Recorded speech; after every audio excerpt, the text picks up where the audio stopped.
Hello everyone, welcome back to Illum Biology class number 31, and henceforth we are starting with a new lecture series on mutations. This is the first part of the mutation, and herein will discuss about the introductory part, that is what are mutations and what are its different types. Now first of all, what is mutation? A mutation is a sudden change in the genetic material of an organism.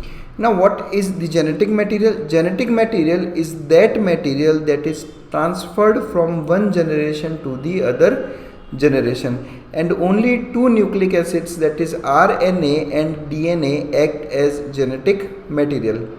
In most of the organisms and in all higher organisms, DNA is the genetic material.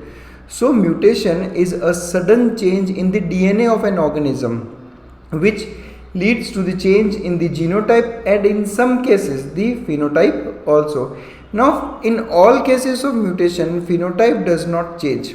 So just remember that mutation will always change the genotype because it is changing the DNA structure, but it might or might not change the phenotype of the organism. This term was first of all coined by Hugo de Vries. He discovered mutation in a plant called as Oenothera lamarckiana, also known as evening primrose, and by this he proposed the mutation theory of evolution. Now we all know that evolution has got three different theories, that is the Darwin's theory, Lamarck's theory and the mutation theory, and this mutation theory was proposed by Hugo de Vries by taking the reference of mutation as the cause of speciation, as the cause of evolution. Now this mutation was first of all observed by a scientist Seth Wright, and he observed it in a population of long-legged sheep. What he saw a short-legged sheep called as Ankon in a population of long-legged sheep. This was the result of a mutation, but it was just his observation, but he did not coin the word mutation. And also T.H. Morgan, when he was experimenting on fruit fly Drosophila melanogaster, he also observed mutation. Normally Drosophila melanogaster has got red eyes, but a mutant variety of Drosophila has got white eyes. This white eye is a mutant in Drosophila melanogaster, and it was also observed by T.H. Morgan, but both T.H. Morgan and Wright only observed mutation, but this mutation was actually coined by Hugo de Vries in Oenothera lamarckiana, as we discussed. Now what is a muton? Muton is the smallest part of DNA that can undergo mutation. Now see, if this is the length of the DNA, mutation can involve this much length or this much length or this much length. But what is muton? It is the smallest part of the DNA that can undergo mutation, and that is a single nucleotide pair. We all know that DNA is made up of nucleotide bases A, T, G, C, and these are present in the form of nucleotide pairs. So if only a single nucleotide pair is involved in that change, that also would be considered as mutation, and this is the muton which we are talking about or discussing about. It is the smallest part of DNA that can undergo mutation. Now mutation is a source of discontinuous variation. Now what is a discontinuous variation? First of all, what are variations? Variations are the changes that we observe between the parents and the offsprings. These variations are of two types: continuous variations and discontinuous variations. Now as the name suggests, continuous variations. Now these variations are those variations that we get from our parents and we transfer it to our offsprings. But discontinuous variation is a sudden variation that we don't get from our parents, but we transfer it to the next generation. That means we are the one who have observed that variation the first time. We did not get it from our parents, but continuous variations we get it from our parents. Now continuous variations, what is the source of continuous variation? The source of continuous variation is the crossing over between homologous chromosomes that take place during the Pachytene stage of prophase first and meiosis during gamete formation. Crossing over will always occur during gamete formation, but the source of discontinuous variation is a mutation. See, mutation is a sudden change in the DNA. So we don't get it from our parents, but we can also transfer it to our offsprings. Now, mutation, as I told you, mutation is the change in DNA. That means it brings variations, and we all know variations lead to speciations. Variations lead to evolution. That means for evolution, mutation is necessary. Mutation leads to evolution as proposed by the mutation of theory of evolution by Hugo de Vries. That's why we say that mutation is a raw material for evolution. Now, types of mutation, let's discuss about the types. Before discussing about the types, we'll discuss about two different body cells, that is somatic cells and germinal cells. Now we all know that germinal cells are those cells which are responsible for gamete formation. That is, they are present in the gonads of organisms. They are responsible for gamete formation. And all other cells that don't form gametes in our body are called as somatic cells. They have got no role in gamete formation, and all other cells of the body other than the germinal cells are the somatic cells, that include your skin cells, liver cells, kidney cells, and all cells of the body except the germinal cells that are present in the gonads and responsible for gamete formation. Now, on the basis of these cells, mutations are of two types, somatic mutations and germinal mutations. Now, as the name suggests, germinal mutations occur in the germ cells. When germinal mutations occur in the germ cells, that means they occur in the gametes, and only the DNA from germ cells is transferred to the next generation. We all know that the next generation, that is the zygote, is a product of the fertilization between male gamete and female gamete, and these gametes receive DNA from germinal cells. That means any change in the DNA of germinal cells is also present in the DNA of gametes, and it is the only DNA that is transferred to the next generation. In sexual reproduction, somatic cells have got no role. That means if any change in the DNA occur in the somatic cells, it won't be transferred to the next generation. That means germinal mutations are always inherited to the next generation, but somatic mutations that occur in somatic cells, and somatic cells have got no role in gamete formation. That's why somatic mutation can, in sexual reproduction, it can never be transferred to the next generation. But yes, in vegetative propagation, these somatic mutations can be transferred to the next generation, because we all know that vegetative propagation, that is a type of asexual reproduction in plants.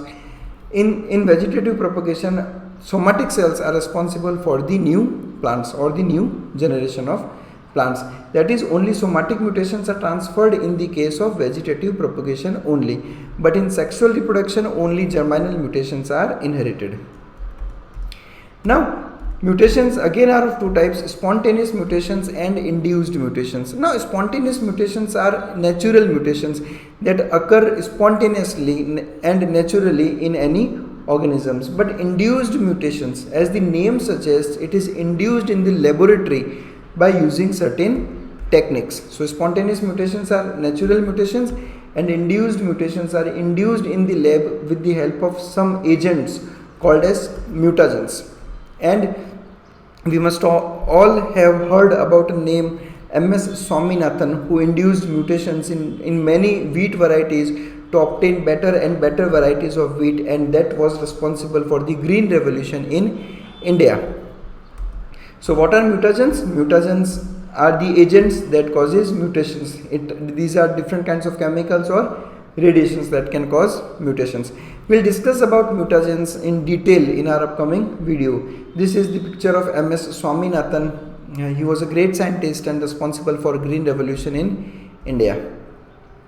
Now, we all must have heard that DNA chromatin fibers are of two types, that is heterochromatin and euchromatin. As the name suggests, U means true. So euchromatin is the true type of chromatin. Why? Because it is that chromatin which expresses itself in the form of mRNA, and mRNA that translates into proteins. That means euchromatin is responsible for the phenotype, but heterochromatin is not responsible for the phenotype. It is only responsible for the genotype, because it is never expressed by the way of proteins. That means any mutation in heterochromatin will be transferred to the next generation, but it is not expressed. That mutation will not bring any change in the phenotype, it will change only genotype. And that is the reason in the very starting of the video I told you that mutations might or might not change the phenotype of any organisms. So if there is a mutation in heterochromatin, it can never change the phenotype because it is never expressed. Heterochromatin is never expressed, so it can only change the genotype, and that is the reason why these mutations keep on accumulating across the generations. Now why they keep on accumulating? Because euchromatin, a change in euchromatin, a mutation in euchromatin might also lead to a new character that is very harmful for any organism, and that might also lead to the death of that organism. And in the case of death of that organism, the entire gene pool will disappear. Now that is the reason that mutations in euchromatin might disappear across the generations, but any change in heterochromatin will keep on accumulating across the generations, as this is not changing the phenotype. So that is the reason it cannot produce any harmful sort of mutations. But euchromatin, as we all know and as we all discussed, it forms the mRNA. That means it expresses itself, and any change in euchromatin will also change the phenotype of that particular organisms. So mutations in euchromatin changes both genotype and phenotype, but mutations in heterochromatin changes only genotype. Phenotype is not changed. I hope this concept is clear for all of you. We'll discuss these all concepts in our upcoming videos also, as we will take these lectures in the more and more detail. Now let's discuss about the main classification of mutations. Now mutations on a broader category is of two types, gene mutations and chromosomal mutations, and the difference is very clear. Now as the name suggests, in gene mutation only a single gene is involved or affected. It is the reason that's why it is called as point mutation, because this mutation involves a single point, a single gene. But chromosomal mutations involve multiple genes, and in case multiple genes are involved, that means a part of chromosome or the entire chromosome or the entire pair of chromosome will be affected. So this is the main difference between the two. Now point mutations are of two types, frame shift mutations. Frame shift mutations are of again two types, addition and deletion. The other type of gene mutation is substitution, which is again of two types, transition and transversion. Now in this video I am only telling you about the types of mutations. We are not going to discuss about addition, deletion, transition, transversion. We are going to discuss about all these different kinds of mutations in our upcoming videos. Now chromosomal mutations are of two types, heteroploidy and chromosomal aberrations. Heteroploidy means the change in number of chromosomes, and chromosomal aberrations involve change in the structure of chromosome. This is the basic difference between the two. Now heteroploidy is of two types, euploidy and aneuploidy. Euploidy is of multiple types, monoploidy, diploidy, triploidy. We all consider it in a single category called as polyploidy. Polyploidy is again of two types, allopolyploidy and autopolyploidy. We will discuss about all of these in our upcoming videos.